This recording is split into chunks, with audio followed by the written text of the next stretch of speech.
ક્યારે એવું વિચાર્યું છે કે એક જ તત્વ પણ એના રૂપ અનેક હોઈ શકે? મતલબ વસ્તુ એક જ પણ એના ચહેરા અલગ અલગ હોય? આજે આપણે ફોસ્ફરસના આવા જ કંઈક અદ્ભુત અને વૈવિધ્યસભર સ્વરૂપોને સમજવાના છીએ. આ બધું સમજવા માટે સૌથી પહેલા એક શબ્દને બરાબર પકડી લઈએ: એલોટ્રોપ. તો આ એલોટ્રોપ છે શું? સાવ સાદી ભાષામાં કહીએ તો જાણે એક જ વ્યક્તિ અલગ અલગ કપડાં પહેરીને આવે. વ્યક્તિ તો એ જ રહે, પણ દરેક કપડામાં એનો દેખાવ અને કદાચ એનો મિજાજ પણ બદલાઈ જાય, ખરું ને? બસ તત્વોનું પણ કંઈક આવું જ છે. તત્વો તો એક જ, પણ એની અંદર પરમાણુઓની ગોઠવણ અલગ અલગ અને એટલે જ એના ગુણધર્મો પણ સાવ જુદા.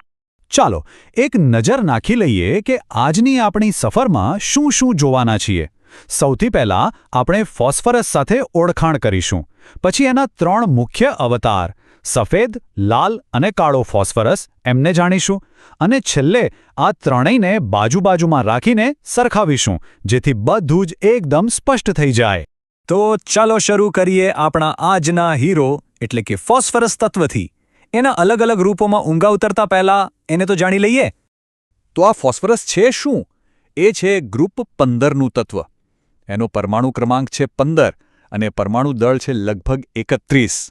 આ એની બેઝિક ઓળખાણ છે, જેના ગુણધર્મોને સમજવા માટેનો પાયો છે. હવે મળીએ ફોસ્ફરસ પરિવારના સૌથી પહેલા અને કહી શકાય કે સૌથી તોફાની સભ્યને, સફેદ ફોસ્ફરસ. મોટાભાગના પરિવર્તનોની શરૂઆત અહીંથી જ થાય છે. આના ગુણધર્મો પર ખાસ ધ્યાન આપજો. એ ખૂબ જ પ્રતિક્રિયાશીલ છે. મતલબ કે કોઈની પણ સાથે તરત જ રિએક્ટ કરી લે. એટલું જ નહીં, એ સ્વભાવે ઝેરી પણ છે અને પાણીમાં તો ઓગળતો જ નથી. આ બધા કારણોસર જ એને સાચવવો ખૂબ મુશ્કેલ અને ખતરનાક બની જાય છે. તો સવાલ એ થાય કે ભાઈ આટલો બધો ગુસ્સાવાળો કેમ છે?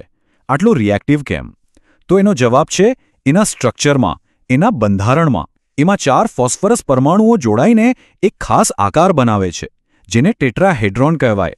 આ ગોઠવણ એટલી ચુસ્ત અને તણાવભરી છે કે એ જ તેને અત્યંત અસ્થિર અને પ્રતિક્રિયાશીલ બનાવે છે.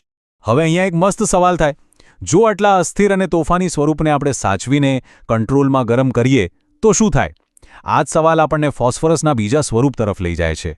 અને એનો જવાબ છે લાલ ફોસ્ફરસ.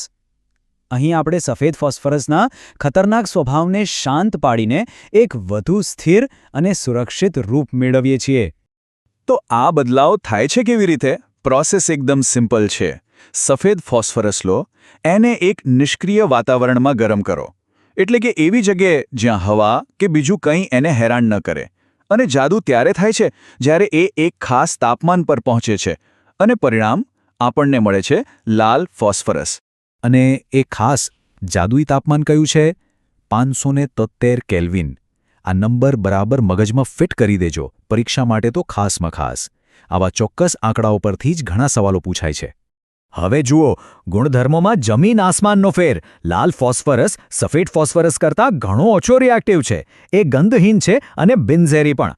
એટલે જ તો માચિસની દિવાસળી પર જે લાલ પદાર્થ હોય છે ને, એ આ લાલ ફોસ્ફરસ જ છે, કારણ કે એ ઘણો સુરક્ષિત છે. આટલી બધી શાંતિ આવી ક્યાંથી? ફરીથી જવાબ એ જ છે: બંધારણ. જ્યાં સફેદ ફોસ્ફરસમાં P4ના એકમો છૂટાછવાયા હતા, ત્યાં લાલ ફોસ્ફરસમાં આ જ P4 એકમો એકબીજા સાથે જોડાઈને એક લાંબી સાંકળ જેવી રચના બનાવે છે. આ ગોઠવણ જ તેને વધુ મજબૂત અને સ્થિર બનાવે છે. સફેદથી લાલ સુધી તો પહોંચ્યા, પણ હજી તો સ્થિરતાનો રાજા બાકી છે, અને એ છે કાળો ફોસ્ફરસ. ફોસ્ફરસનું સૌથી સ્થિર સ્વરૂપ. અને મજાની વાત તો એ છે કે એના પણ 2 અલગ અલગ પ્રકાર છે. કાળા ફોસ્ફરસના પણ 2 ભાઈઓ છે, આલ્ફા અને બીટા, અને બંનેને બનાવવાની રીત બિલકુલ અલગ છે.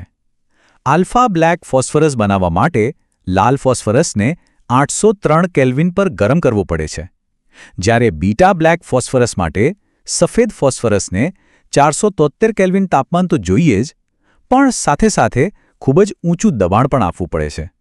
એટલે કે શરૂઆતનો પદાર્થ અને પરિસ્થિતિ બંને અલગ છે. અને આ વાત ગાંઠ બાંધી લેજો: ફોસ્ફરસના જેટલા પણ રૂપ છે, એ બધામાં કાળો ફોસ્ફરસ થર્મોડાયનેમિકલી સૌથી વધુ સ્થિર છે. એ આ પરિવર્તનની શૃંખલાનો અંતિમ અને સૌથી શાંત સભ્ય છે. ચાલો અત્યાર સુધી જે પણ સમજ્યા ને, એ બધું એક જ જગ્યાએ મૂકીને ફટાફટ જોઈ લઈએ. આ સરખામણી આખા વિષયને યાદ રાખવા માટે ખૂબ જ કામ લાગશે. આ ટેબલ જુઓ, આ જ આખા ટોપિકનો સાર છે.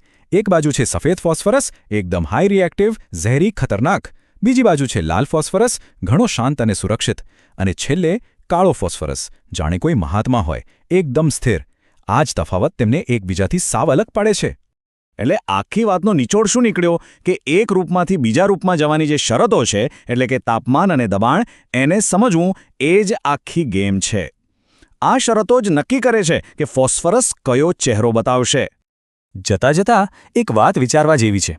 પરમાણુઓ તો એના એ જ છે, ફોસ્ફરસના જ, ખાલી એમની ગોઠવણ થોડી આમ તેમ થઈ. અને જુઓ, ગુણધર્મોમાં કેટલો મોટો ફેર પડી ગયો. એક ખતરનાક તો બીજો એકદમ શાંત. આ જ તો છે કેમિસ્ટ્રીનો અસલી જાદુ.